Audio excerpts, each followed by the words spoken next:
ہمارے نبی صلی اللہ علیہ وسلم نے میدان جنگ میں شہادت کی بہت تمنا کی ہے، لیکن آپ کو میدان جنگ میں شہادت نہیں ملی کیونکہ حکمت کے خلاف ہو جاتا۔ آپ صلی اللہ علیہ وسلم نے فرمایا میری یہ خواہش ہے، میری یہ چاہت ہے، لوددت کا معنی ہوتا ہے بہت زیادہ چاہت، لاحببت نہیں فرمایا، لوددت، مودت محبت سے اوپر کا درجہ ہے، میری بے پناہ خواہش ہے کہ میں اللہ کے راستے میں اقتلوا، قتل کر دیا جاؤں۔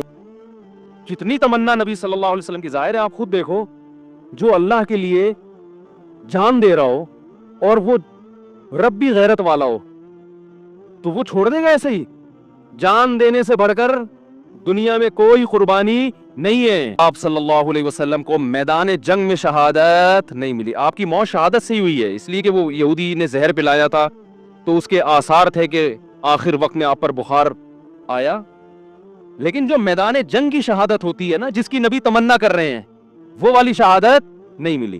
کیوں؟ حکمت تھی کہ اگر آپ کی میدان جنگ میں شہادت ہوتی تو غیر مسلم کافر یہ کہتے کہ آپ اپنے مشن کو مکمل کیے بغیر دنیا سے چلے گئے، تو آپ آخری نبی ہیں، آخری نبی جب تک اپنے مشن کو مکمل نہیں کر لیں گے اس وقت اب آپ پر موت واقع نہیں ہو سکتی، اور یہ طبعی موت میں ہو سکتا ہے، کیونکہ جب طبعی طور پر انسان کی موت واقع ہوتی ہے اس کو وصیت کا موقع ملتا ہے، اسے سب جو ہے نا سارے کام کرنے کا، سمیٹنے کا موقع ملتا ہے۔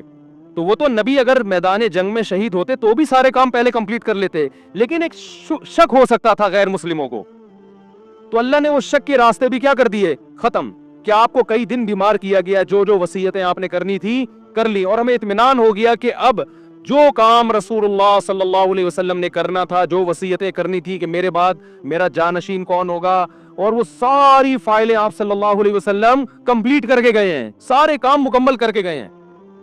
نماز میں آخری دنوں میں جب آپ بیمار ہوئے تو آپ نے حکم دیا کہ ابو بکر کو کہو وہ نماز پڑھائیں، اس میں اشارہ تھا کہ میرے بعد جانشین کون ہے۔ دیکھو سفر میں آپ صلی اللہ علیہ وسلم قضائے حاجت کے لیے گئے، جماعت کا وقت ہو گیا تو دوسرے صحابی نے نماز پڑھا دی، ایسا ہوا ہے؟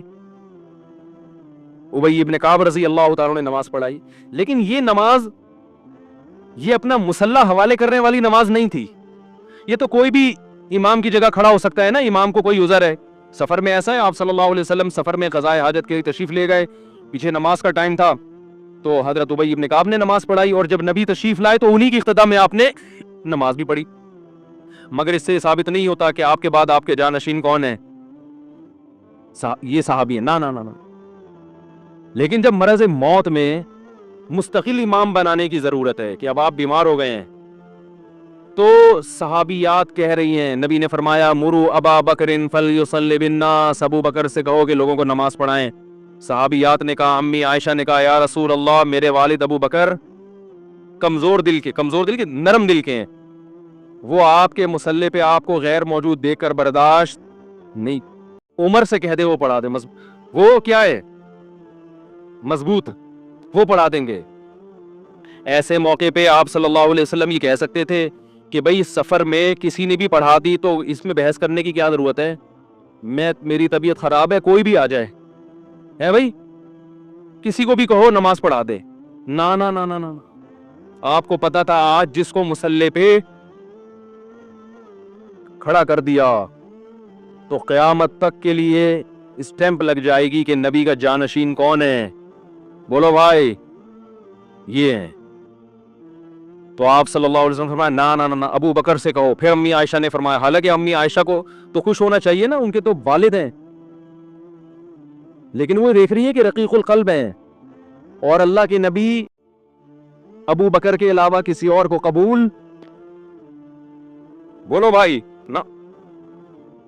تو یہ اتنا جو موقع ملا، آپ نے فرمایا پھر سب ازواج کو ڈانٹ لگائی آپ صلی اللہ علیہ وسلم نے کہ تم ایسے ہی مجھ سے جھگڑا کر رہی ہو جیسے یوسف علیہ السلام کے دربار میں جو عورتیں جھگڑ رہی تھیں، تو پھر آرڈر دیا کہ نہ ابو بکر کے علاوہ کوئی بھی نہیں۔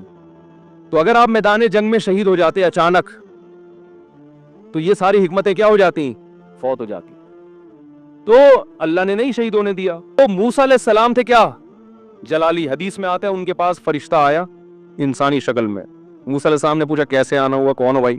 انہوں نے کہا موت کا فرشتہ ہوں، آپ کی جان لینے کے لیے آیا ہوں، آپ کی جان لینے کے لیے۔ حضرت موسیٰ نے ایک زور سے لگایا تماچا، حدیث میں آتا ہے آنکھ نکل کے گر گئی ان کی۔ پھر اللہ میاں کے پاس گئے، اللہ اپنے کس بندے کے پاس تو نے مجھے بھیج دیا۔ اب سوال یہ پیدا ہوتا ہے کہ حضرت موسیٰ نے تھپڑ کیوں مارا ہو؟ اب اس کی تو ظاہر ہے پیغمبر کوئی غلط کام تو کرتے نہیں ہے، تو بہت ساری میرے ذہن میں یہ آتا ہے کہ ان کو یہ فرشتے کا اسٹائل پسند نہیں آیا بھائی، شاید یہی وجہ ہو سکتی ہے کہ ایسے ایکسکیوز کر رہے ہو آگے جیسے کوئی ہدیہ دینے کے لیے آئے ہو۔ تو نبی صلی اللہ علیہ وسلم نے فرمایا قیامت کے دن شہید کو لایا جائے گا، اسے جنت کی نعمتیں دی جائیں گی، اللہ اس سے پوچھیں گے بچا تجھے کچھ اور چاہیے؟ وہ کہے گا اللہ تو نے ساری نعمتیں مجھے دے دی، جنت میں حوریں مل گئیں، شہد کی نہریں مل گئیں، دودھ کی نہریں مل گئیں، اور کیا چاہیے؟ الم تبیض وجوہنا، تو نے ہمارے چہروں کو کیا کر دیا؟ سفید۔ اللہ کہے گا پھر بھی؟ تو کہے گا ایک تمنا ہے اگر تو دے سکتا ہے، یعنی دے سکتا کا مطلب تیرے قانون کا حصہ ہے کہ تو وہ دے گا لوگوں کو۔ وہ تمنا یہ ہے کہ اللہ دنیا میں دوبارہ بھیج، دوبارہ تیری راہ میں لڑوں اور دوبارہ قتل کیا جائے مجھے، کیونکہ جو تیری راہ میں مرنے کی لذت تھی وہ لذت جنت میں حاصل نہیں ہو رہی۔ وہ ایک الگ ہی چیز ہے نا، یہ احساس انسان کو بڑا کر دیتا ہے کہ میں کس کے لیے جان دے رہا ہوں؟ اللہ کے لیے۔ تو وہ مزہ نہیں ہے۔ یہ جسمانی لذتیں ہیں جو جنت میں آ رہی ہیں، وہ لذت تھی روحانی، وہ لذت نہیں ہے۔ تو 4 دفعہ نبی صلی اللہ علیہ وسلم نے شہادت کی تمنا کی ہے کہ بار بار یہ عمل ہو، اور آخر ختم کس پر کیا؟ ثم اقتل۔ ہم کہتے ہیں اللہ میرا دل چاہتا ہے میں تیری راستے میں قتل کیے جاؤں، پھر شہید کیے جاؤں، پھر قتل کیے جاؤں، قتل کیے جاؤں، پھر زندہ کیے جاؤں، پھر قتل کیے جاؤں، پھر زندہ کیے جاؤں، پھر قتل کیے جاؤں، پھر زندہ کیے جاؤں، پھر قتل کیے جاؤں، پھر زندہ کر کے چھوڑ دیا جاؤں۔ اینڈ کہاں ہوتا ہمارا بھائی؟ ہے بھائی کہ پھر 4 دفعہ شہادت کا ثواب حاصل کر کے پھر اپنی لائف کو میں کیا کروں گا بھائی؟ انجوائے کروں گا؟ نا نا نا نا، نبی نے ختم کہاں کیا؟ بولو بھائی، قتل پہ۔ اینڈ کیا ہونا چاہیے؟ تیری راہ میں قتل، تیری راہ میں قتل، انجام یہاں ہونا چاہیے۔ اس کے باوجود ہمارے ایک دوست تھے، بڑے مالدار بھی تھے اور مدرسے میں ہمارے ساتھ پڑھا کرتے تھے، اکلوتے بیٹے تھے والدین کے۔ والدین نے ان کو عالم بنانے کے لیے سارے وسائل لگا دیے۔ جب عالم بن کے فارغ ہوئے، ایکسیڈنٹ میں ان کی موت واقع ہو گئی۔ اب یہی لوگ مجھ سے پوچھ رہے تھے یار ان کے تو والدین کا سارا محنت ضائع ہو گئی۔ میں نے کہا ضائع تو نہیں ہوئی، آخرت میں ذخیرہ، لیکن کام تو نہیں ہو سکا نا جو والدین چاہتے تھے۔ میں نے کہا بھائی اللہ کہہ رہے ہیں ان کی موت میں کیا حکمت ہے؟ میں نے کہا ان کی موت میں یہ حکمت ہے، اللہ نے بتا دیا میں کسی کو کسی بھی وقت مار سکتا، کوئی بھی کسی بھی ٹائم پہ دنیا میں جا سکتا ہے، چاہے ملک کا بیڑا غرق ہو جائے، گھر کا بیڑا غرق ہو جائے، یا سارے کاروبار کا بیڑا غرق ہو جائے، تعلیم ادھوری رہ جائے، کچھ بھی ہو جائے، سارے پروجیکٹ کی ایسی کی تیسی ہو جائے۔ اس لیے اللہ کو اپنے حساب سے مت چلاؤ، اپنے آپ کو اللہ کے حساب سے چلانا شروع کر دو۔ موت کو اپنے حساب سے مینج مت کرو، موت کے حساب سے خود مینج ہو جاؤ۔ پہلے سے وصیتیں لکھ کے رکھو، اگر یہ اینٹ لگنے سے پہلے میں مر گیا تو کیا ہوگا، یہ اگلی اینٹ کون لگائے گا؟ صحیح ہے نا؟